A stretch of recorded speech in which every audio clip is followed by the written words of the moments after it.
నమస్కారం. ఈరోజు మనం ఒక అద్భుతమైన భక్తి గీతం గురించి మాట్లాడుకోబోతున్నాం. అదే మధురాష్టకం. భగవంతుని ప్రతి అంశంలోనూ ఉన్న మాధుర్యాన్ని, ఆ స్వీట్నెస్ని కీర్తించే ఒక గొప్ప స్తోత్రమిది. అయితే ఇక్కడ అసలు ప్రశ్నేంటంటే, ఒక 500 ఏళ్ల నాటి సంస్కృత గీతం సడన్గా ఈ రోజుల్లో ఒక లోఫై హిట్గా ఎలా మారిపోయింది? చాలా ఆసక్తికరంగా ఉంది గదా.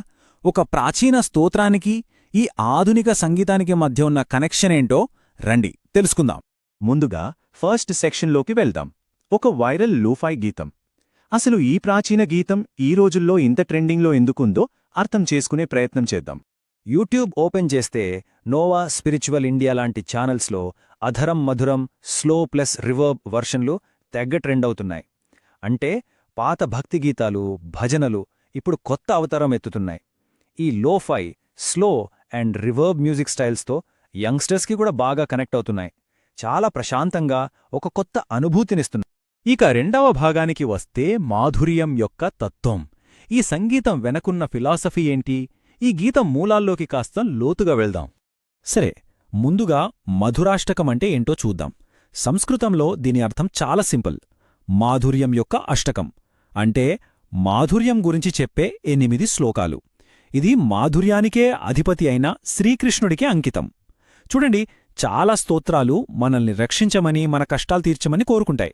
కాని ఇది చాలా స్పెషల్, ఎందుకంటే దీని ఫోకస్ అంతా కేవలం మాధుర్యం మీదే.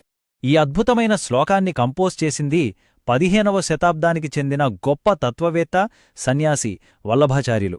ఆలోచించండి, అప్పటినుంచి ఇప్పటి డిజిటల్ యుగం వరకు దీని ప్రయాణం ఎంత గొప్పగా ఉందో.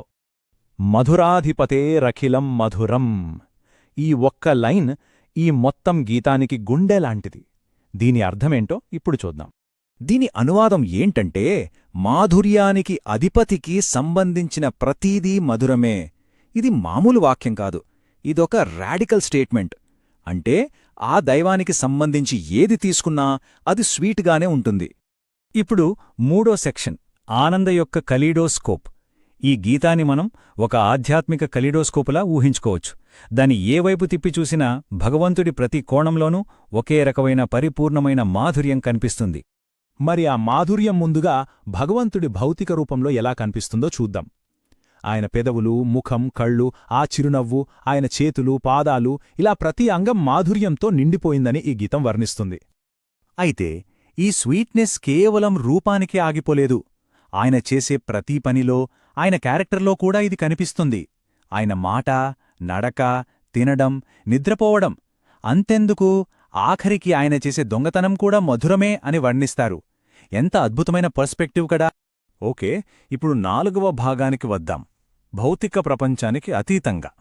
అంటే ఈ మాధుర్యం కేవలం వ్యక్తికే కాదు, ఆయన చుట్టూ ఉన్న ప్రపంచానికి కూడా ఎలా విస్తరించిందో చూద్దాం. ఈ కాన్సెప్ట్ చూడండి. ఆయన చేతిలోని వేణువు, ఆయన నడిచిన నేలమీది ధూళి, యమునా నది, ఆ నదిలోని అలలు, తామర పువ్వులు, ఇలా భగవంతునితో సంబంధమున్న ప్రతి నిర్జీవ వస్తువు, ప్రకృతిలోని ప్రతి అంశం కూడా మధువమే. ఇక చివరిగా ఈ మాధుర్యం సంబంధాలలో, సమాజంలో కూడా ఎలా కనిపిస్తుందో చూద్దాం. గోపికలు, గోపాలురు, ఆవులు, ఆయన స్నేహం, ఆయన చేసే లీలలు, ప్రతీదీ మాధుర్యంతో నిండిపోయిందని గీతం చెబుతోంది. ఈ టేబుల్ చూస్తే మనకొక క్లారిటీ వస్తుంది. ఈ తత్వం ఎంత సర్వవ్యాప్తమో అర్థమవుతుంది. భౌతిక రూపం నుంచి మొదలుపెట్టి ఆయన చర్యలు, పర్యావరణం, చివరికి సమాజం వరకు ప్రతీదీ మాధుర్యంతోనే నిండి ఉంది. ఇక 5వ భాగం సంపూర్ణ లీనమయ్యే మార్గం. ఇది కేవలం కవిత్వం మాత్రమే కాదు, ఇదొక ప్రత్యేకమైన ఆధ్యాత్మిక మార్గాన్ని, ఒక లక్ష్యాన్ని మనకు చూపిస్తుంది. ఈ మార్గాన్ని అనుసరించేవాళ్ల అంతిమ లక్ష్యమేంటంటే భావసమాధి. అంటే ఏంటంటే దైవం యొక్క ఆనందంలో కంప్లీట్గా లీనమైపోవడం, టోటల్ ఇమ్మర్షన్. మధురాష్టకం లక్ష్యాన్ని వేరే ఆధ్యాత్మిక మార్గాలతో పోల్చి చూస్తే దీని ప్రత్యేకత మనకు స్పష్టంగా తెలుస్తుంది. ఇతర మార్గాల్లో బాధల నుండి విముక్తి లేదా రక్షణ కోరడంపై ఫోకస్ ఉంటుంది. కాని ఇక్కడ దైవిక మాధుర్యంలో సంపూర్ణంగా లీనమవడం పైనే పూర్తి దృష్టి ఉంటుంది. ఈ గీతంలో ఉన్న అత్యంత లోతైన పాయింట్ ఇదే. సృష్టి, అలాగే నాశనం, ఈ రెండింటినీ కూడా మధురంగానే వర్ణించారు. అంటే ఒకదానికొకటి పూర్తి ఆపోజిట్గా కనిపించే విషయాలు కూడా ఈ ఫిలాసఫీ ప్రకారం మధురమే. సో ఇక్కడ కీలకమైన విషయం ఏంటంటే ఐక్యత అంటే కలిసి ఉండటం, లేదా విముక్తి అంటే వేరుగా ఉండటం. ఈ రెండూ కూడా సమానంగా మధురమైనవే. ఎందుకంటే అంతిమంగా భగవంతుని సన్నిధి ఉండటమే అసలైన బహుమతి. ఇప్పుడు మనం మొదట అడిగిన ప్రశ్నలకు తిరిగి వచ్చేద్దాం. ఈ గీతం చెప్పే సర్వవ్యాప్త శాంతి, ఆనందం అనే సందేశం ఈ రోజుల్లోని లోఫై మ్యూజిక్ యొక్క లక్ష్యాలతో పర్ఫెక్ట్గా సింక్ అవుతోంది. ప్రశాంతత కోసం వెతికేవాళ్లకు ఇది బాగా కనెక్ట్ అవుతోంది. అందుకే ఇది ఇంత పెద్ద హిట్ అయింది. చివర్గా ఒక ప్రశ్నతో ముగిద్దాం. ఒకవేళ మనం చూసే ప్రపంచంలోని ప్రతిదీ మాధుర్యాన్ని చూపించే ఒక లెన్స్ అనుకుంటే మనకేం కనిపిస్తుంది? ఈ గీతం యొక్క తత్వాన్ని మన జీవితానికి అప్లై చేసుకుంటే మన దృక్కోణం ఎలా మారుతుందో ఒక్కసారి ఆలోచి